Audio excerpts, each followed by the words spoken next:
फिर उसके बाद इस पे तरीका है कि आप सम लगा दीजिए, इक्वल टू सम और दिस। ठीक है, एक तरीका तो ये हुआ जो बेस्ट अभी तक हमने देखा कि सम करने के बाद रेंज को सिलेक्ट कर लीजिए, ठीक है, और ये सम आ गया 82.4। लेकिन कई बार इसमें इससे भी अगर आप फास्ट करना चाहते हैं तो ऑटो सम करने के लिए या तो यहाँ पे जाइए, ये ऊपर आपको सिग्मा का सिंबल दिख रहा है, ऑटो सम, इस पे क्लिक करिए, ये ऑटोमेटिकली रेंज को सिलेक्ट कर लेगा 82.4। या इसका भी एक शॉर्टकट होता है, शॉर्टकट कमांड है alt plus equal to, notebook में लिख लीजिए, alt plus equal to is the shortcut key to select the auto sum. जैसे मैं इस सेल पर हूं, I will press alt equal to, ये देखिए जैसे मैंने ऑल्ट इक्वल टू एक साथ प्रेस किया, ये सारा पूरी रेंज अपने आप सिलेक्ट होगी and then I press enter 82.4। यहाँ पे भी करना है, कुछ सम नहीं लगाना, कुछ नहीं लगाना, बस ऑल्ट इक्वल टू। सर हाँ बोलिए। सर आप स्क्रीन पे ऐड कर देंगे बस ये वाला बटन से जो अभी आपने बताया। क्या क्या कह रही हूँ? हेलो, मुझे समझ नहीं आया क्या बोला आपने।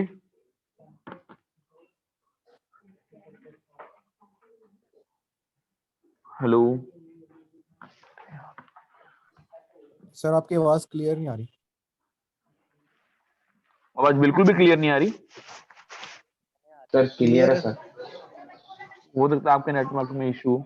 तो alt equal to shortcut command है, मैंने दोबारा ऑल्ट इक्वल टू करा और एंटर करा, दोबारा सम आ गया 9.14।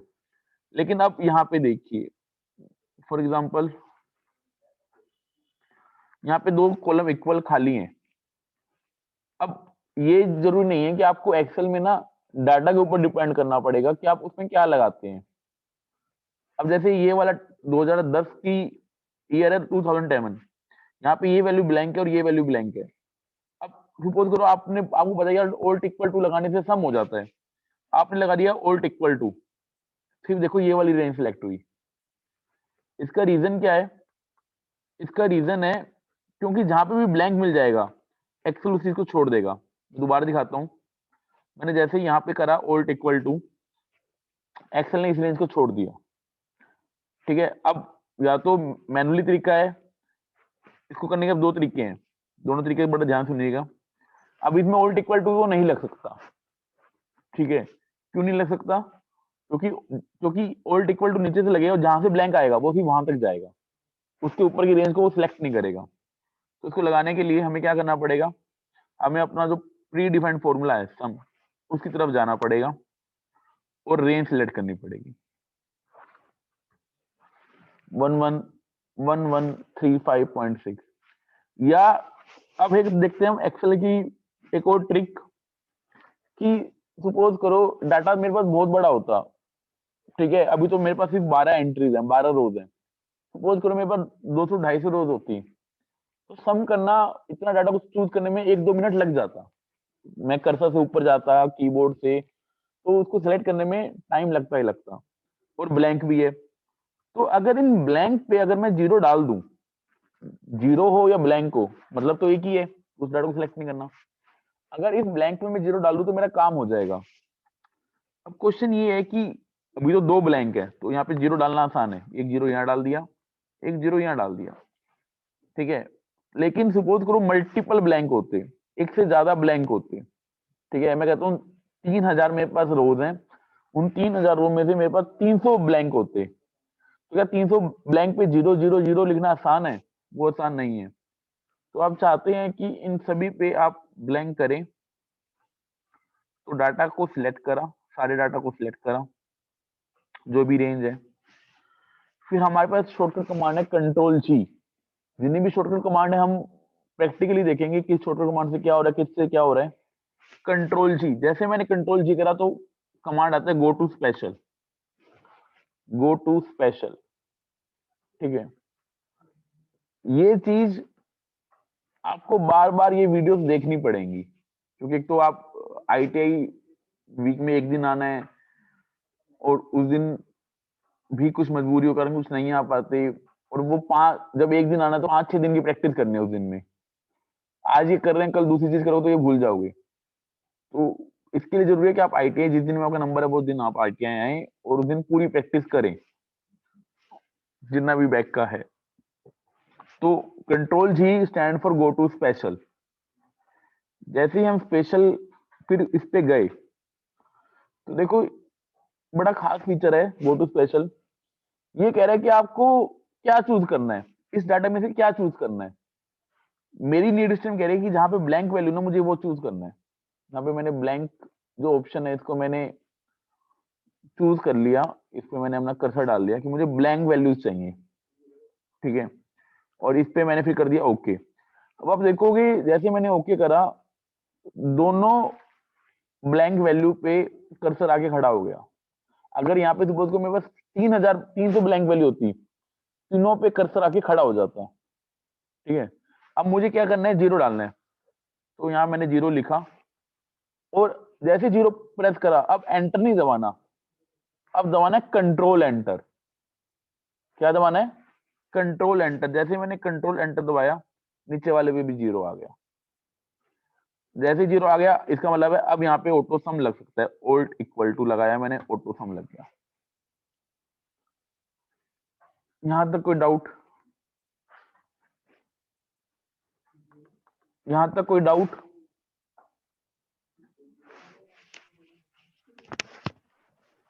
हेलो,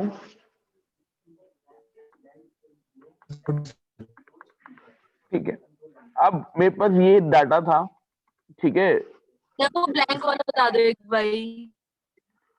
ब्लैंक मैं दोबारा करके दिखा देता हूँ, करने कैसे करते हैं ब्लैंक वाले को। Hello sir.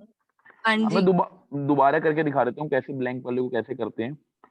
सपोज करो मुझे ब्लैंक वैल्यू को, कई सारी ब्लैंक वैल्यू पे एक साथ डाटा को चूज करना है, ठीक है। तो इसका ऑप्शन क्या है, सारी डाटा रेंज को सिलेक्ट करा, ये वाला ऑप्शन ऐसे कर दिया, सारे डाटा रेंज को एक साथ सिलेक्ट करा, कंट्रोल जी करा। Control G stand for go to special. जैसे गो टू स्पेशल पे गए, स्पेशल वैल्यू पे गए, यहाँ पे स्पेशल जो आइकन है इस पे गए, उसमें मल्टीपल ऑप्शंस हैं कि आप ब्लैंक को चूज करना चाहते हो, फॉर्मूला को चूज करना चाहते हो, विजिबल सेल को चूज करना चाहते हो। सारे ऑप्शन हम डिटेल्ड में आगे बढ़ेंगे। मैंने पहले बोला था कि जो एक्सेल का कोर्स है कम से कम 1-1.5 महीना चलेगा और इतना हो जाएगा कि आप किसी भी कंपनी में जाके आप क्लियर करने के चांस होंगे आपके। तो मुझे ब्लैंक वैल्यूज चाहिए। देखो एक्सेल का काम ही क्या है, अगर ये मान लो मुझे ये ना पता हो तो मुझे हर एक वैल्यू पे 0-0 खुद से डालना पड़ेगा, जिससे टाइम बहुत ज्यादा लगेगा। तो मैंने यहाँ पे ब्लैंक को चूज करा, ओके प्रेस करा, ब्लैंक आ गया। जितने भी ब्लैंक उस रेंज के अंदर जितने भी ब्लैंक वैल्यूज होंगी वो सारी सिलेक्ट हो जाएंगी। अब मुझे इस पे जीरो डाला मैंने एक पे, और अब प्रेस करा मैंने कंट्रोल एंटर। जैसे कंट्रोल एंटर प्रेस करा, सभी पे ब्लैंक एंटर आ चुके, 0-0 आ चुके हैं। अब क्यों आया 0-0? अब मैं अगर ओल्ट इक्वल टू डालूंगा तो पूरी रेंज सेलेक्ट होगी, क्योंकि ओल्ट इक्वल टू की एक कमी है। कमी ये है कि अगर कहीं पर वो रो ब्लैंक छूट जाती है तो उसको काउंट नहीं करता। तो ये एंटर हो गया। अब अगली प्रॉब्लम की ओके तरफ सर। चलते। यहाँ हमें ना सेल निकालनी है, लेकिन सेल निकालनी है, टोटल सेल निकालनी है, मैक्सिमम सेल निकालनी है, मिनिमम सेल निकालनी है और एवरेज सेल निकालनी है। लेकिन निकालनी जो है वो निकालनी है अप्रैल 2009 से मार्च 2010 तक। अब ये देखोगे, 2009 का डाटा ये है, 2010 का ये है। मतलब मुझे यहां से लेकर, इस डाटा से लेकर ये डाटा और ये मार्च का ये डाटा, इनके बीच में सम करना है, मैक्सिमम निकालना है, एवरेज निकालना है, मिनिमम निकालना है। तो अगर डिफरेंट डिफरेंट रोज से आपको डिफरेंट डिफरेंट कॉलम से आपको वैल्यू निकालनी है तो कैसे निकाल लेंगे? जैसे टोटल सेल निकालनी है तो यहाँ पे अब आप ओल्ट इक्वल टू नहीं लगा सकते, क्योंकि अगर आप ओल्ट इक्वल टू लगाओगे वो तो एक रेंज देखता है ऊपर तक। इसलिए यहाँ मुझे सम को चूज करना पड़ेगा। सम क्या रेंज है? अप्रैल 2009 से मार्च 2010 तक। तो मैंने आई चूज अप्रैल 29, इतना रेंज सिलेक्ट हो गया। ये देखो यहाँ पे आ गया। अब दूसरी कॉलम में जाना है मुझे, जहां मुझे दूसरे कॉलम में जाना है तो वहां मुझे प्रेस करना पड़ेगा कोमा। आई प्रेस कोमा और मार्च 2010 ये रेंज, और उसके बाद ब्रैकेट बंद और एंटर। 825.9 यही सॉल्यूशन में 82.59 होना चाहिए था। मैक्सिमम सेल निकालनी है तो हमने मैक्स करा था, मैक्स वही डाटा को रेंज करेंगे सिलेक्ट, अप्रैल 2009 से मतलब ये रेंज, कोमा ये रेंज और ब्रैकेट बंद एंड एंटर। 113.3 मिनिमम सर निकालनी है टेबल तो नीचे वाला था। टेबल तो हम फॉर्मूला तो हम इसी टेबल पे लगा रहे हैं, लेकिन डाटा तो उस ऊपर वाली टेबल सिलेक्ट कर रहे हैं ना। जैसे यहाँ लगा तो मैं इसी पे रहा हूँ मिनिमम, लेकिन ये डाटा है कहाँ पे, ऊपर वाली टेबल में है, तो डाटा तो मुझे ऊपर से सिलेक्ट करना पड़ेगा ना। तो अप्रैल 2009 से कोमा मार्च 2010 तक। अब ये या तो इसको यहां से देख लो ये डाटा सिलेक्ट हुआ है, या इसको नीचे आगे बंद कर दो, बात तो एक ही है। ये हो गया 14.5। ऐसे अगर एवरेज निकालनी है तो एवरेज टैब की से आप कोई भी ऑप्शन चूज कर सकते हो। मार्च अप्रैल 2009 से मार्च 2010 तक, एवरेज बंद करा, ब्रैकेट बंद करा, 68.8। ठीक है, तो हमने देखा मैक्सिमम फॉर्मूला ये काम करता है कि मैक्सिमम बताता है। फॉर एग्जांपल यहाँ पे 1 है, यहाँ पे 2 है, तो आपको मैक्सिमम निकालना है equal to maximum between this and this. तो जो मैक्सिमम फॉर्मूला है वो बता देगा कि 2 है, लेकिन यहाँ पे 1 की जगह मान लो -1 होता। ठीक है,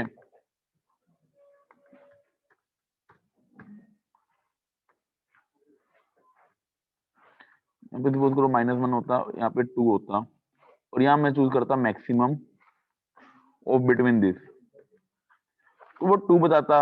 अगर यहाँ पे सपोज करो 0 होता तो वो 0 बताता। ठीक है, मैं कोमा डाल दूंगा तो यहाँ पे 0 आ जाए।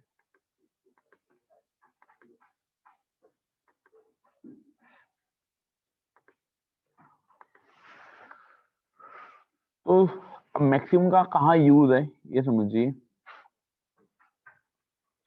कोई इनकम है, ठीक है, इनकम है और यहाँ पे टैक्स है कि इतनी इनकम पे इतना टैक्स बन रहा है। ठीक है, अगर सपोज करो 5 लाख इनकम है तो उसका टैक्स 20% है, तो टोटल टैक्स कितना हुआ इनकम टैक्स। तो एक्सेल की बड़ी खास बात है, जहां पे वो परसेंटेज है वो अपने आप मल्टीप्लाई बाय 100 डिवाइड बाय 100 कर देते हैं। तो दिस मल्टीप्लाई दिस, उसने बता दिया कि 1 लाख आपका टैक्स बन गया। ठीक है, सपोज करो इनकम यहाँ पे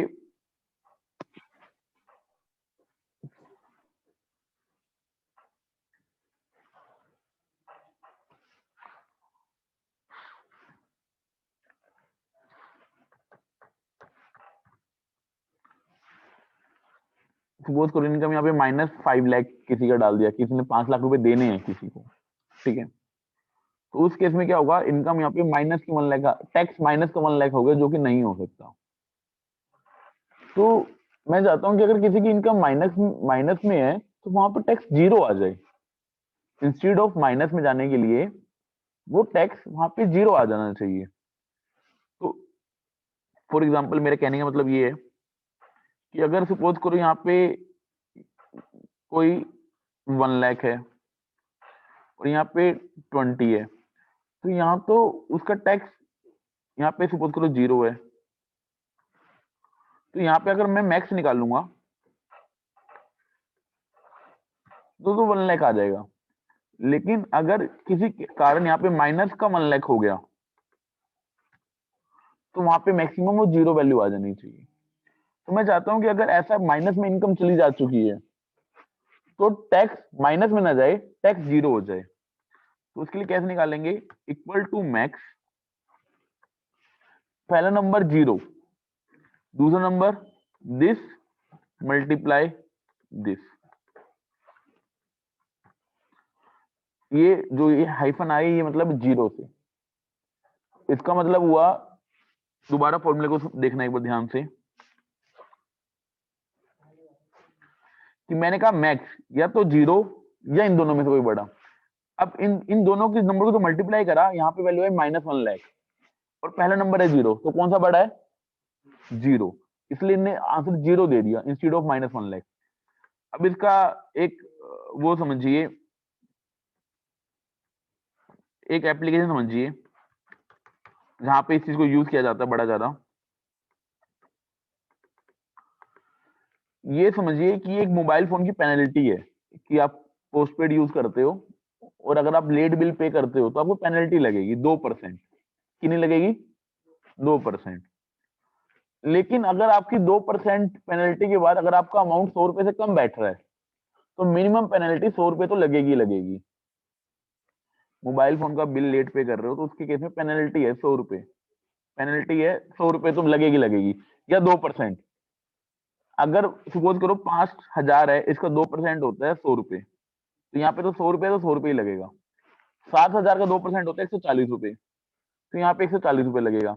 लेकिन 3200 का 2% होता है 64 रुपए, तो यहाँ पे 64 रुपए नहीं लगेगा, यहाँ पे 100 रुपए लगेगा।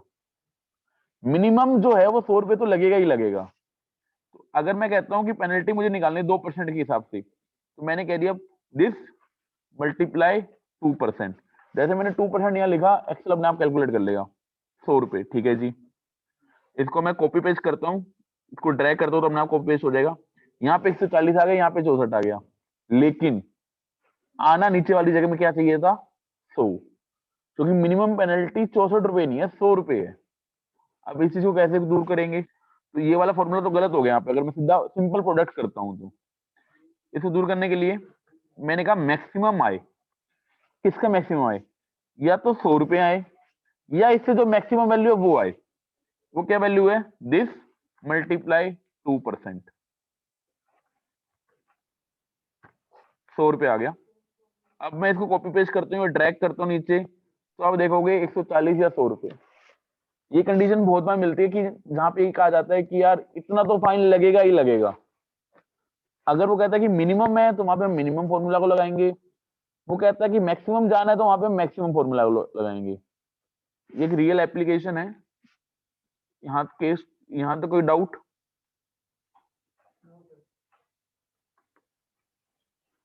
सर ये इनकम वाला दोबारा समझा दोगे प्लीज? ये वाला ऊपर वाला? नहीं सर, ऊपर वाला। देखो मैं हाँ कहता सर, हूँ, इनकम इनकम टैक्स वाला बताना सर एक बार। देखो इन टैक्स क्या होता है, वो इनकम पे टैक्स लगता है। किसी की इनकम सपोज करो 5 लाख है, ठीक है, तो 5 लाख का 20% मुझे टैक्स निकालना है, तो 20% का मतलब है कि this multiply this, this multiply this. ठीक है, 1 लाख रुपए टैक्स पे हो गया। सपोज करो कई बार ना एम्प्लॉय जो होता है वो एडवांस सैलरी ले लेता है कि उसको एडवांस में सैलरी चाहिए।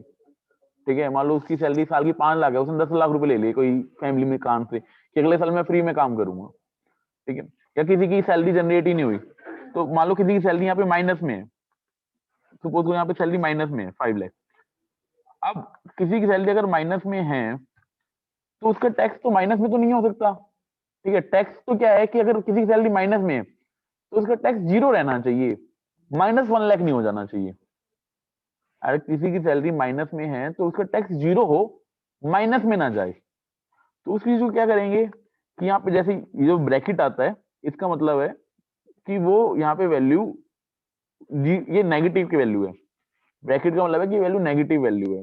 अब क्योंकि टैक्स भी माइनस में हो चुका है, टैक्स माइनस में नहीं जाना चाहिए, तो इंस्टेड अगर टैक्स माइनस में जा रहा है तो वहां पे जीरो आ जाए, माइनस में ना जाए। उसके लिए क्या, अगर हमने मैक्स लिखा, या तो इन दोनों में से जो भी मैक्सिमम वैल्यू है ना वो आए, या दिस की वैल्यू मल्टीप्लाई दिस की वैल्यू। आपको पता है एक वैल्यू है जीरो, एक वैल्यू है -1 लाख, कौन सी वैल्यू मैक्सिमम है? ऑब्वियसली जीरो है, यहाँ पे क्या आएगा? जीरो। लेकिन सपोज करो यहाँ से अगर मैं माइनस का निशान हटा दूं, 5 लाख है तो 1 लाख आ गया। तो इन दोनों में से जो भी मैक्सिमम वैल्यू है वो आई है यहाँ पे। कोई doubt? Any doubt? Video complete होने, ये रिकॉर्डिंग कंप्लीट होने में 3 मिनट है, तो मैं इसको डिस्कनेक्ट करके दोबारा कनेक्ट कर रहा हूँ, आप भी उसी टाइम कनेक्ट कर लीजिए।